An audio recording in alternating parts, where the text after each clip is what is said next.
Get ready to learn a whole new woke term this evening. It's a term that I wasn't terribly familiar with until recently. The word is ableism, or being an ableist. Are you an ableist? Let us know in the chat if you're an ableist. You might be. Is that a fan of Abraham Lincoln? Is that what that is? No. Although that would be a good one. Are you an ableist? Are you an Abe Lincolnist? No. That's abophile. An abophile. Oh. I've just made it up. No, but you might be an ableist according to the tolerant left. See if you recognize this definition from Access Living. Ableism is the discrimination of and social prejudice against people with disabilities based on the belief that typical abilities are superior. At its heart, ableism is rooted in the assumption that disabled people require fixing and defines people by their disability. So it's a discrimination, social prejudice against people with disabilities based on the belief that normal abilities, typical abilities, are superior. Okay. I see that.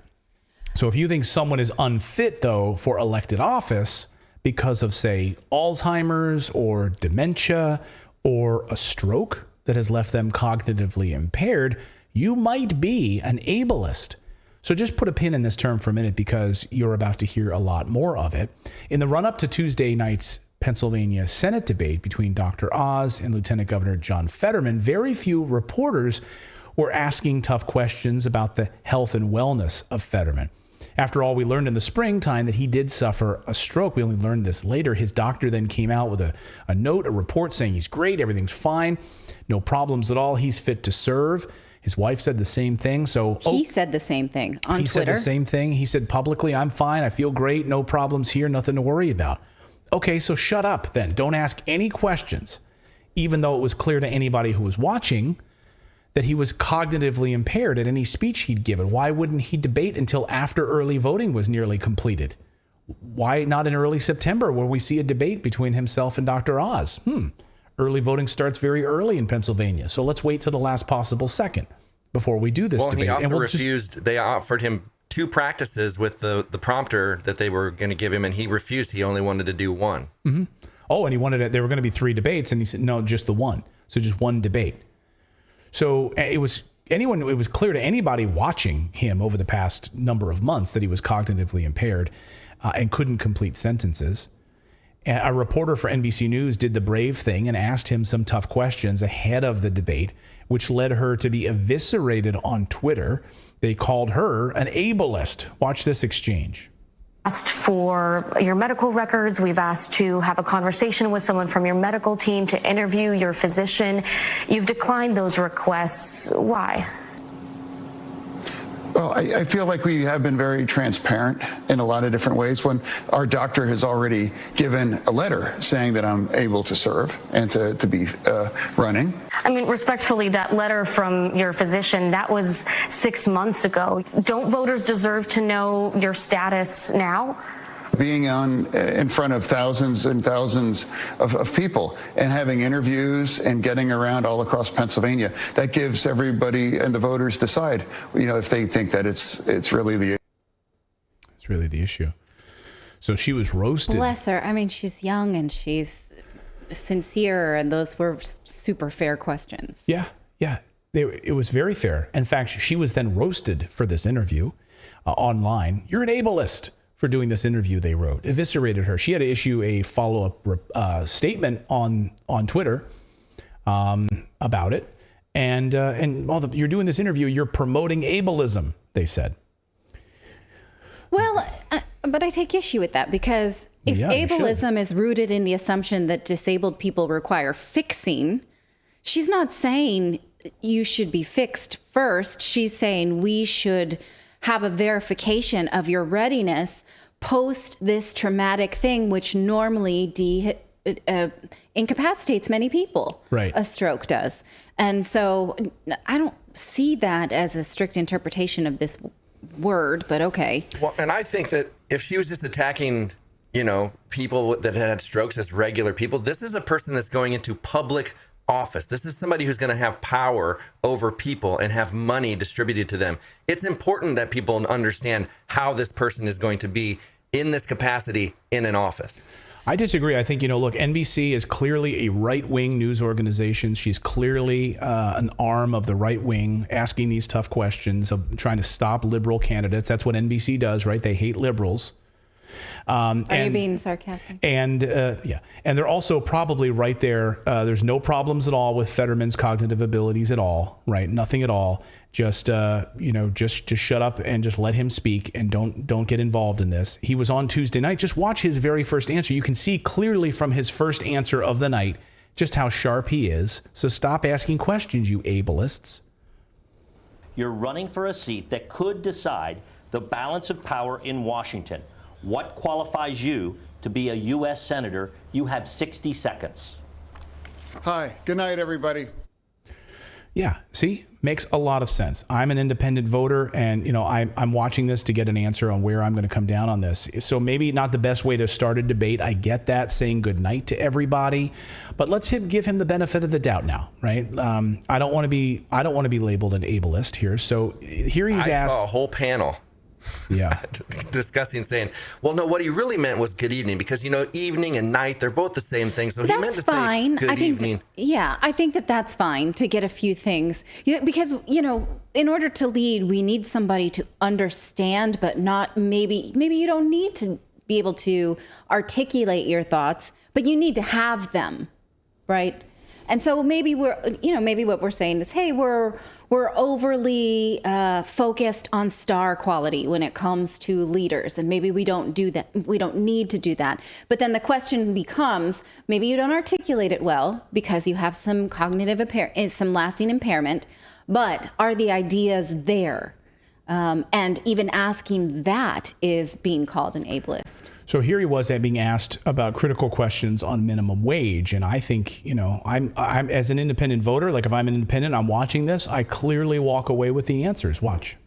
Raising the federal minimum wage to $15 an hour. Why or why not? You have 60 seconds. Yeah, I do. Absolutely. I think it's a disgrace at $7.25 an hour. And how can a man, with 10 gigantic mansions, has unwilling to talk about a willing wage for anybody? Imagine a single mom with 2 children trying to raise with them. Okay. Yeah, you can see a lot of wires get crossed. You can see where he's going with it. I mean, as an independent voter, it makes a lot of sense to me. I really have a good understanding. If I'm sitting on the fence, where does John Fetterman sit on this minimum wage issue? Like, I really have an understanding of it now. I mean, I have my answers. But no, I don't. I'm not even being facetious. I have no idea. Like, what do you do? Like, what is your plan on this? So you support $15 an hour minimum wage? Okay, do you? And why? And how are you going to pay for it? I think if you really want to take that answer seriously, you would say he thinks $7.25 is too low and a disgrace, and so he would. But this is the problem: is we're having to finish the sentences. He could have. Well, that's what I was going to say. Would we have said, hey, okay, you get your words crossed a lot. This may not go well for you. Would you like to write it out? Is there any other way? Would we as a society say, as long as we know that these are your ideas and there's a different way for you to communicate, Stephen Hawking wrote a whole book, many, in fact. Would we listen? I don't know. But the fact that we didn't even get a complete answer to that means we have to extrapolate what he thinks. You might have more in common with this MSNBC panel than I thought on this, because putting him in the same bracket as Stephen Hawking, I mean, is a pretty big leap. Here's a guy who literally flip-flops on every major issue he's had over the past couple of years. And now cognitively, he can't even complete a sentence and explain his position on this. I don't understand. Well, what I was going to say too is if you have millions of people listening to someone, you cannot in a public office leave it to interpretation, because everybody's going to interpret what he's saying completely differently. Right. Well, we're talking about puppets too. There's 100 senators.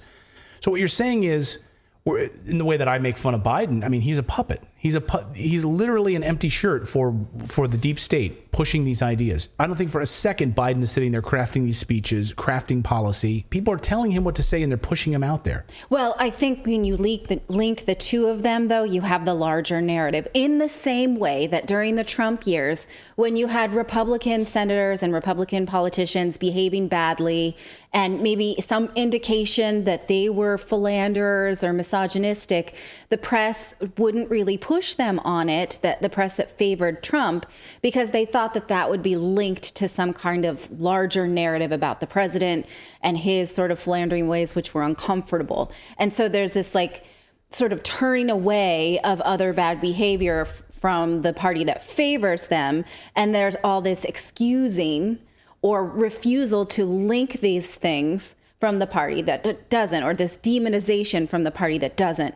And we see this now about cognition, because if we say, hey, we really need more, we need somebody who can articulate their ideas. We need someone who's strong, who's fast on the uptake, who has a strong way to answer questions, then I think that Democrats will say, but we don't have that in the presidency and it's uncomfortable. So how about we just say that's not necessary? That's a great point. Like, okay, so our leader of the Democratic Party can't complete a sentence and is clearly cognitively declined, right? So we can't use that. We can't use that.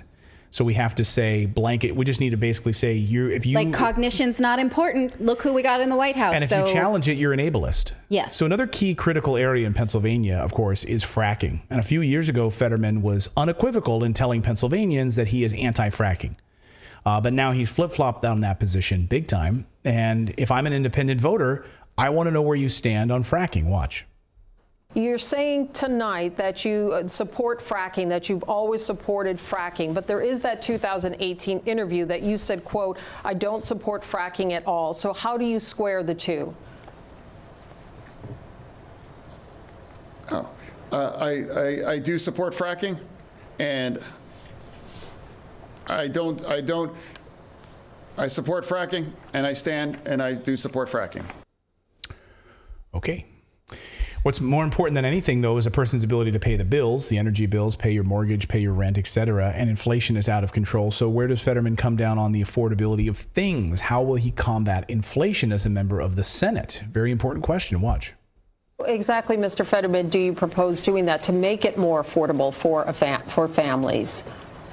No, I just believe making it that much more. It costs too much, and I believe providing the resources to reduce the tuition to allow families to be able to afford it. Okay. So if you challenge this, if anyone who thinks his performance was a disaster, then you're an ableist. I thought it was an absolute disaster. Right, but that doesn't mean that you lack empathy for his condition. Of course not. Absolutely, we feel empathy. And especially watching somebody like that who's trying his best and feels so... I feel like I have like a contact high. Like I'm not able to finish sentences because I'm watching this and I'm so flustered. Because I understand how that looks really painful and I want to show empathy for that. Yeah, but it's fine to show empathy for it. But what we should be critically talking about here is the fact that there's a Democratic National Committee that propped this guy up and didn't, back when he had this stroke, say, okay, problem here, let's look at another candidate. Because and also be honest about his cognitive abilities. You're going to lead one of 100 senators. But you know why, though? He was a Twitter star during the pandemic. He said a lot of like really, in your face types of things like Pennsylvania, we're going to get vaccinated. We're going to lock down. F you if you don't, I'm ready for COVID deniers. Bring it. They loved him for that reason. And he became a pandemic star, much like Andrew Cuomo. Yeah. Yeah. Go ahead, David. Well, and I was going to say it'd be a lot easier to be empathetic if they would just own it. If they would own it and prove that he still has the cognitive, like somehow, but it's instead of just denying it and say, no, he's totally fine. If they would be like, yeah, I've got some issues, but if I can articulate this better, if I can write, like you were saying, write it down or something. Like, just prove his cognizance, but they don't. They just try to hide it. And that's what makes it impossible to have the empathy because of the power that's pushing him regardless. Well, and then you had this MSNBC moment right after this. So right as the debate had ended, MSNBC got their immediate assessment of it, and wait till you hear the word ableist being thrown around. Watch this. Clearly, this was a candidate who was feeling stress, and there was such intense scrutiny, often ableist scrutiny, on how he was going to communicate. And he just did a debate in front of, the nation, an audience of anyone who could listen. And it was so transparent. He did fumble. He did make verbal mistakes, and it was all on view. But I think it's also really interesting. You played a lot of clips. There were moments where he was really strong, including that Bernie Sanders clip, including his very fluent and direct response on raising the minimum wage. I thought was a really strong moment. So that's what we're giving credit now. There was like one or two moments where he had it together. Like, that's what we should be focused on. Did she hear the same minimum wage clip we did? I know. I'm like, that's a good point. Okay. I don't understand. I mean, I really can't wrap my head around it. I mean, let's skip ahead a little bit, Philip, here. The Philadelphia Inquirer told its readers that Fetterman won the debate. Like, that's how bad it's gotten. Fetterman won the debate with an average score of 4.3 out of 10 compared to Dr. Oz at 4.1 out of 10. Oh, so John Fetterman beat Dr. Oz in this debate. Okay. Thanks, Philadelphia Inquirer. 4.3 to 4.1.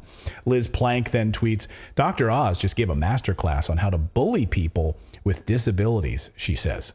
Really? So by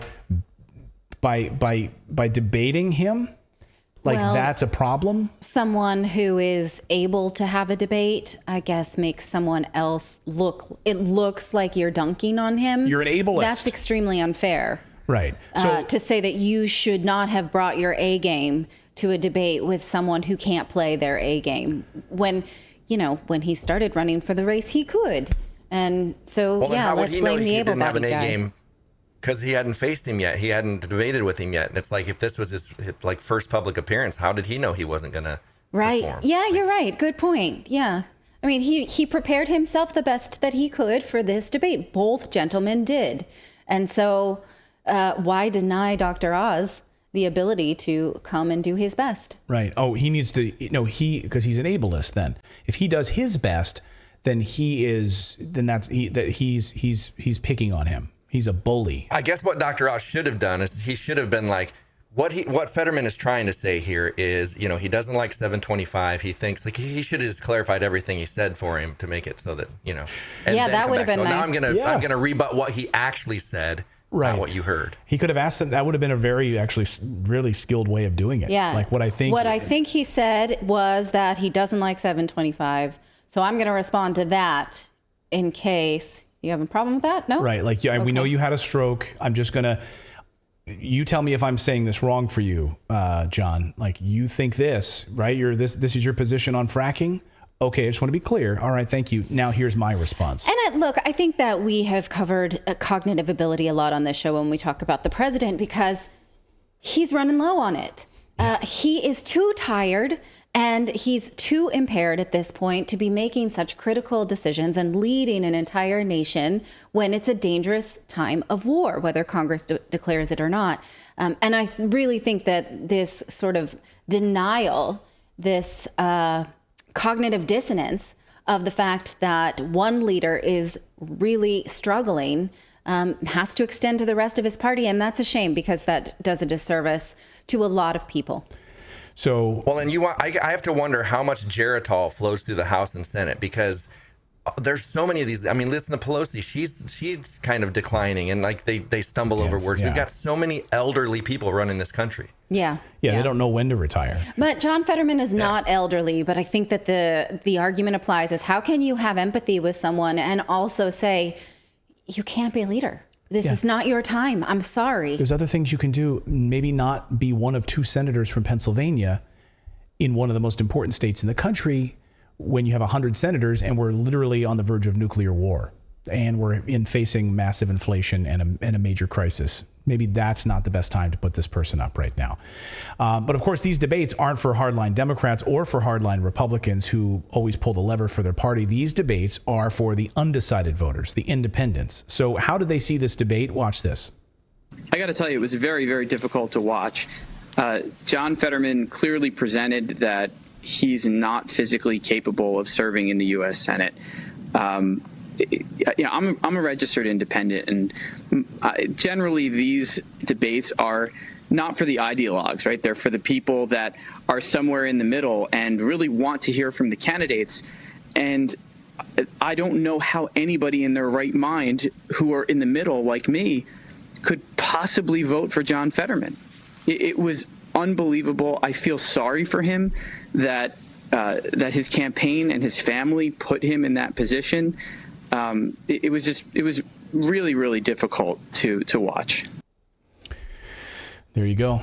Let us know your thoughts on this in the chat below. Where do you think? Is that guy an ableist? Is he an ableist? Are you an ableist?